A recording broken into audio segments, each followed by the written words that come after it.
The Sennheiser HD560s has received some glowing praise from reviewers. Sennheiser itself has boldly claimed that this headphone has some amazing performance. Of course, during our initial test of the product, we determined that Sennheiser is full of crap. Whether you like the sound signature of the HD560s is a personal preference. However, objective analysis of this $200 product demonstrates it falls far short of the promises. In this video, we are going to compare the 560s to the now discontinued HD579. However, the HD579 can still be found on Amazon and eBay. The 579 was released sometime around or before 2017. It retailed for approximately $200. How do the 579 and the 560s compare? I already thoroughly described the 560s build in its original review video. If you want details, I suggest you go watch that. Here, I will summarize my experience with the 560s build and comfort. The 560, despite its $200 price tag, feels pretty flimsy. The use of thin plastic and nearly all plastic build presents not a $200 audiophile product, but a $20 disposable toy. The 579 in comparison is both marginally heavier and has thicker plastic. The differences are not significant, but they are noticeable. The movement of the ear cups, adjustment of the headband, and liberal use of plastic is similar between these headphones. Indeed, spray paint the 579 black and you might be able to fool an audiophile into thinking they're holding a 560 instead. The cable design is the same as well. This means that both headphones utilize an excessively long, frustratingly cheap cable. Luckily, there are many third-party alternative cables that you can purchase for fairly cheap. Overall, fit and finish is amusingly similar between the two headphones. As for comfort, that is a subjective experience. However, I will say that the 579 has slightly less clamping force than the 560. This is partly due to the fact that I have used the 579 for longer than the 560, and over time the 560's headband will probably stretch a little bit. I noticed that the ear pads between these headphones are pretty much the same. You can swap one for the other. The density of the foam, texture of the cover, and size is the same as far as I can tell. In my view, the 579 has slightly more robust build. The 560, no matter how you look at it, feels like a child's toy. There are startling similarities in many, if not all other, respects in build and comfort. Sennheiser claims that the 579 provides, quote, near audiophile levels of sound at home. I find this to be a rather odd choice of words. It's like saying that your new car almost drives as good as some others. Sennheiser says that the 579 has a detailed, well-balanced sound signature, and, well, that's about it. In contrast, the 560's marketing is overflowing with contradictory praise about its performance. Sennheiser claims that the 560 will please analytical audiophiles, has accurate reference sound, deep, defined bass, brilliant treble, superb detail, yada, yada, yada. We already covered the claims and their veracity. The short version is this: Sennheiser's claims about the 560 are bogus and far-fetched. I see a comical dichotomy here.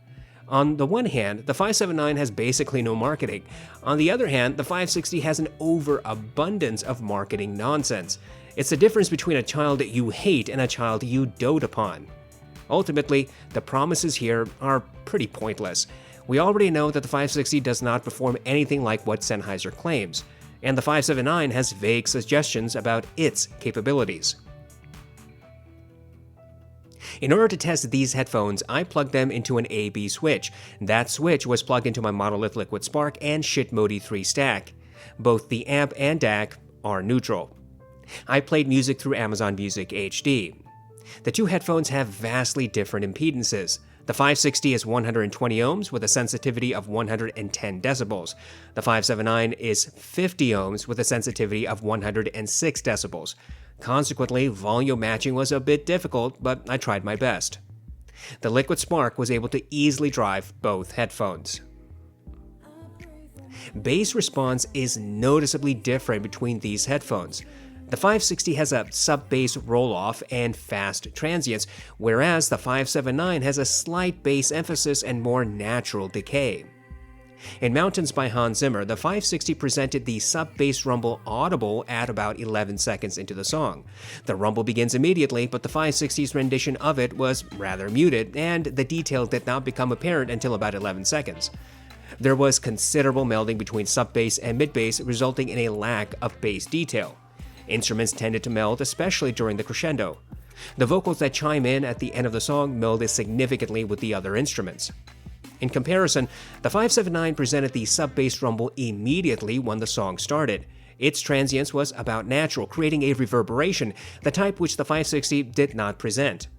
There was some melding between sub-bass and mid-bass, and not much different from the 560 in this respect. When the crescendo hit, the 579 melded instruments, but the 560 had slightly more clarity, though not by much. Indeed, going back and forth, the separation of instruments was marginally better on the 560. The presentation of vocals was also ever so slightly more clear on the 560, whereas on the 579, the vocals were a bit more veiled. In Conquered by Overwork, the 560 recreated the rolling marble effect at the beginning, but did not pan the sound as it is supposed to. Indeed, it kept the detail dead center. The various drums were audible and melded heavily with each other. Mid-bass impact appeared to be slightly muffled, like there was a thin sheet in front of the speakers. Increasing gain significantly resulted in marginally greater bass impact. In comparison, the 579 had a slightly clearer presentation of the rolling marble sound. However, the sound did not pan. Mid-bass impact was noticeably different from what I heard on the 560. The 579 presented all the drums with greater energy than the 560. All of the drums melded, similar to what I heard on the 560, but the impact was more obvious. I listened to several hip-hop songs including Pure Water, Uproar, New Patek, and Reel It In. The 560 did present sub-bass, but it was clearly rolled off. It felt as if the subwoofer was in a different part of the house and you could barely discern it.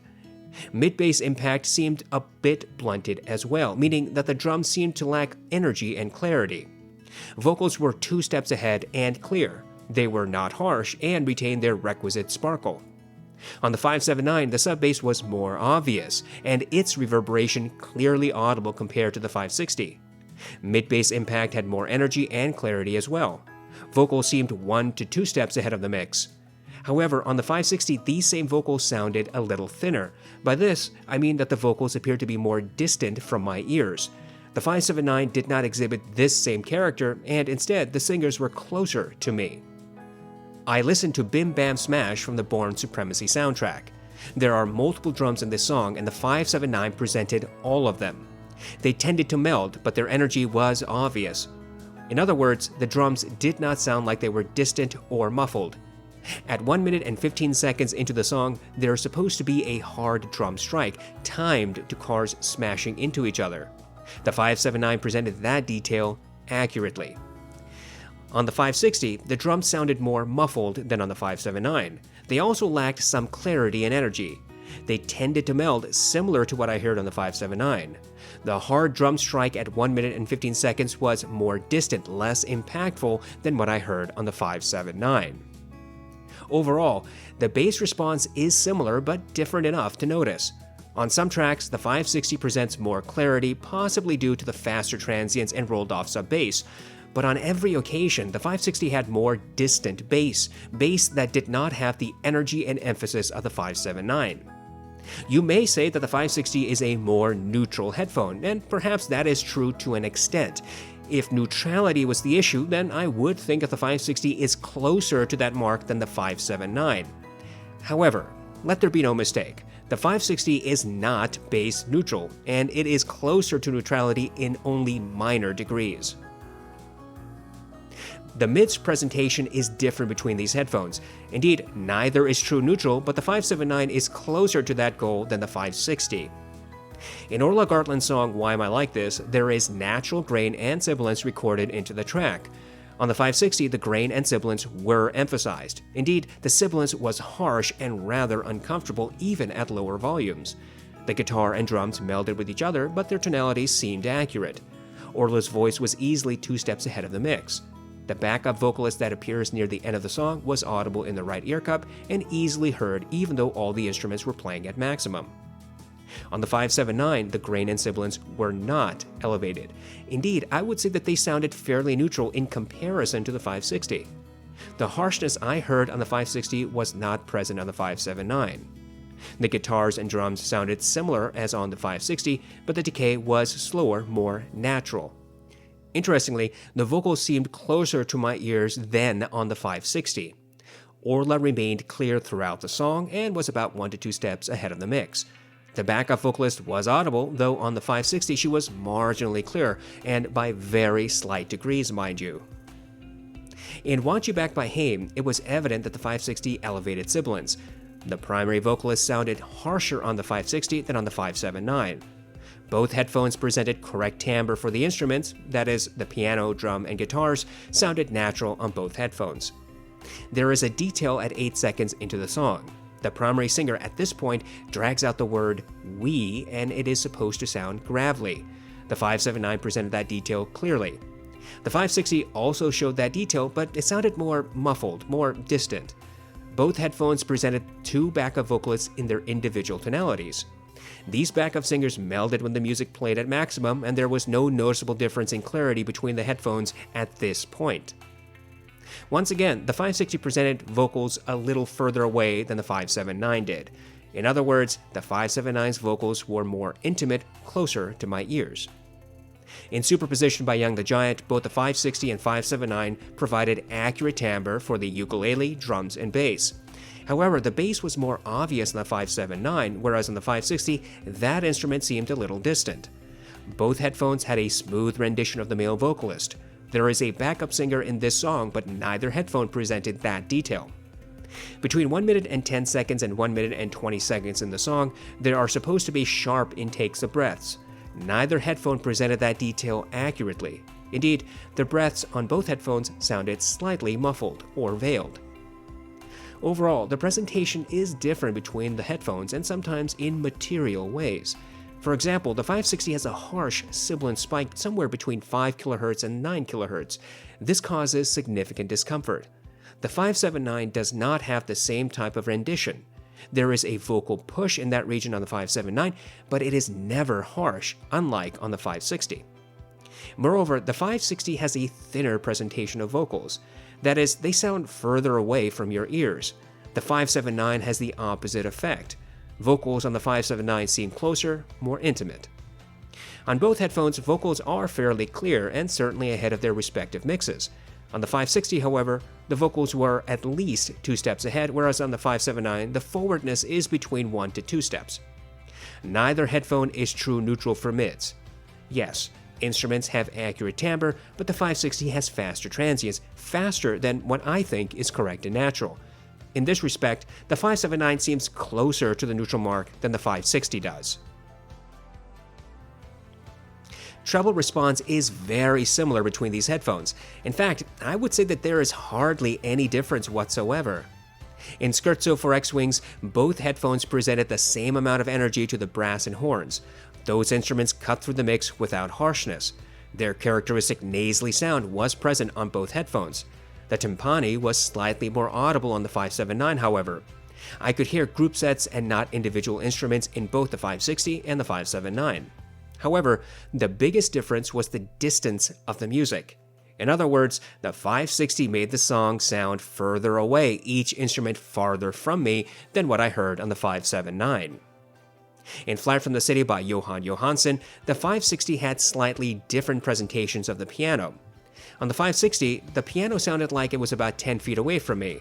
The 579 made the piano sound like it was about half that distance. The bassier notes were more audible on the 579. Neither headphone distorted the piano. The cello was smooth on both headphones. The timbre seemed identical. The 560 presented marginally more separation between cello and the piano than on the 579. I heard the creaking of wood, the shifting of the cello on both headphones. These details were similar in clarity. The electric buzz effect was muffled on both headphones, though still audible from time to time. In Take 5 by the Dave Brubeck Quartet, both headphones accurately displayed the piano in the right, the drums in the left, the saxophone dead center, and the bass somewhere in the mix. The bass was more audible on the 579, however. The timbre of all instruments seemed accurate on both headphones. The energy in the saxophone was similar. The saxophone was not harsh and its nasally character was present. The decay of instruments was faster on the 560.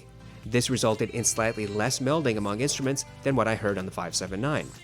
However, both headphones melded sounds just in slightly different degrees. Overall, the treble rendition is quite similar between these headphones. What is immediately different, however, is the closeness of the instruments. The 579 has a more intimate presentation and the 560 a more distant one. I would say that both headphones have a close to neutral treble response as far as tonality is concerned. Detail retrieval seems very, very similar between the 560 and the 579. You would think that with a sub-bass roll-off and less bass emphasis, the 560 would theoretically have greater detail resolution. But this is simply not the case. Indeed, the 560 never presented details that the 579 hid. Both headphones showed exactly the same type and amount of details. On some occasions, the 560 was a little bit clearer, but this was not consistent and it was not a night and day difference. The creaking of wood, shifting of cello, sounds of multiple vocalists, sharp intakes of breath, electric buzzing effects, all of these details were clearly identical between the headphones. For a more quantitative test, I used the song New Light by Kazuki. This track has layers of details including the sound of children playing, rustling of grass, wind, synth, piano, and footsteps. I count the number of footsteps I can hear in the first 60 seconds. The current champion of this test is the Focal Clear, which presents 18 footsteps. The Austrian Audio Hi-X55 is the next best and presents 14 to 15 footsteps. The LCD-1, HD560s, and HD560s all present 6 to 7 footsteps. The hifi Mansundara presents 11 footsteps. The HD560s presents 5 to 6 footsteps. And the HD579 presented 6 footsteps. This was consistent with what I heard throughout these tests. The 560 and 579 presented the same type and amount of detail, with the only difference that the 560 was sometimes a little bit clearer in presenting those same details. Soundstage is also very similar between these headphones. I will confirm that going back and forth, the 560 seems marginally wider, but that may be due to a number of factors. First, the 560 has a bass roll-off. Second, the 560 presents sound more distantly. The combination of these factors may suggest a marginally wider soundstage. Regardless, the difference in soundstage is not night and day and certainly nothing amazing. Neither headphone is able to present verticality or depth. The overall experience is different, however. The 560 presents sounds further away and the 579 presents sounds closer. I discussed the 560's sound signature in the original video. I suggest you watch that for more details. The bottom line is this: the 560 is not neutral. Funny enough, Sennheiser says that the 560 is both natural and neutral at the same time. Frankly, it's as if Sennheiser is trying to cover its bases since it has no idea what the 560 is supposed to sound like. Regardless, it isn't neutral. Neither would I call the 560 natural. That pesky sibilant spike, harsh grain, make for a somewhat uncomfortable experience. Vocals are forward on the 560, bass is a bit rolled off, treble, however, is fairly neutral. The 579 has slightly elevated bass, particularly mid-bass. Sub-bass appears to be close to neutral. Vocals are also forward on the 579, but not as much as on the 560. Treble is close to neutral and similar to what I heard on the 560. In essence, the 579 and 560 share a sound signature, but the way they present that sound is different. As I have said repeatedly, the 560 has a more distant presentation of sound. Everything, vocals, drums, guitars, pianos, details, seems further away from your ears. On the other hand, the 579 presents sounds closer, more intimately. I said during my original review of the 560 that I am skeptical about the 560's value, and I stand by that conclusion. The 560 is a mediocre headphone packaged in subpar plastic and shoved in our faces using deceptive marketing. You may very well enjoy the 560 sound signature. There's nothing wrong with it. If we put Sennheiser's grotesquely inflated marketing aside, can we say that the 560 is a faulty headphone? No, of course not. It is not faulty in sound, it's just different. To be honest, although I am not a fan of the build, the 560 seems robust enough, which is frankly a pretty low bar, but certainly one that the 560 passes. While the 579 looks similar to the 560, it is not a substitute. There are notable differences in 3 ways, I think. First, the 579 has slightly elevated bass in comparison. Second, the 579 has smoother, more neutral mids. And third, the 579 has a more intimate presentation overall. So, while the headphones share a lot in common, they are not a true equivalent of each other. In other words, you can't listen to the 579 and think that you're listening to the 560. Whether you will like one or both or none is a personal matter. I know some influential reviewers have praised the 560 as a game-changer headphone and emphatically recommend it, but I don't see that to be warranted. The 560 does nothing so vastly different from similarly priced competitors that it deserves such unmitigated praise. The problem, I think, is the marketing. Sennheiser promises some outstanding performance, but you really don't get that. Indeed, if you think you would get a neutral headphone with an analytical detail and resolution, then you're probably being deceived. My position is this. The 560 may be a good headphone for you, overpriced for sure, but competent.